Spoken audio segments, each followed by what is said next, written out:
Hello सांग माने तो वेलकम करुच्ची मोर गोटे मिनी ब्लॉग रे मोर रही आपण मान all time favourite oh my God no no no किसी गोटे भूल कहीदेली बोधे माने ऑन फेवरेट अभिलिप्सा।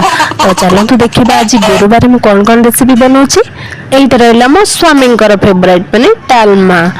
तापर कथा आसिले खीरीटा तो मोर ऑल टाइम फेवरेट ता छड़ा खीरीटा तो समस्त फेवरेट आउ सकाल सकाल मुझे पूरा प्रिपेरेसन कर देइछि जमती कहूँ मोटे बहुत बड़ कमटे कर देइछि।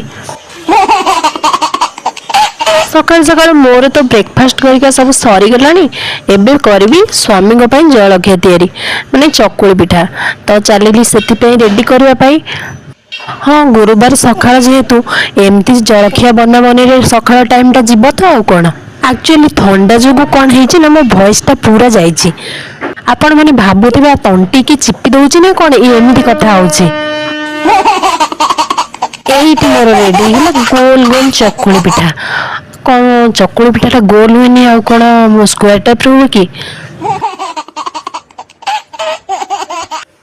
ये आउ गोटे जिनस बाकी रहीगला जहाँकि मो झीर ऑल टाइम फेवरेट माने पांपड़ एटा बिना खाइबा केमिति बनिबा कहले अधा दिटा प्राय लंच कर सारी बाकी अधा बाकी रही जाता तो सेटा भी तो करने पड़ो ना। तो ये रहा बीन्स आलूर भजा तो ये शीघ्र शीघ्र बन नेली जहाँ भी कहतु ये सब भजा भजी भी ना खाइबाटा पूरा अधूरा लगे ना कौन कहते।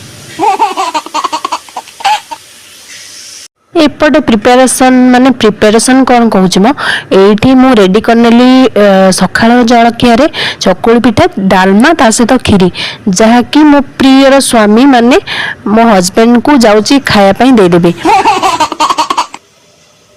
खाइबा टिके देखी चाहि बना पड़ी थाए।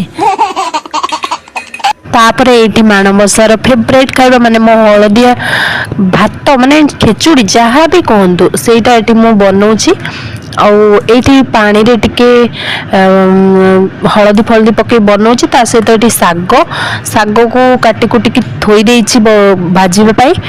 वाओ एबे पूरा रेडी आ कौन भात ये पूरा रेडी गलानी पूरा 10 मिनट ओनली। ये रहा गरमा गरम भजा आउट रहा डालमा आउट रहा साग जहाँकि बड़ी पकई बढ़िया से भाजी आउट रहा माणबसार स्पेशल खीरी ओहो एते सारा कर सारा एबे टाइम है झील को आने रोचे बाय।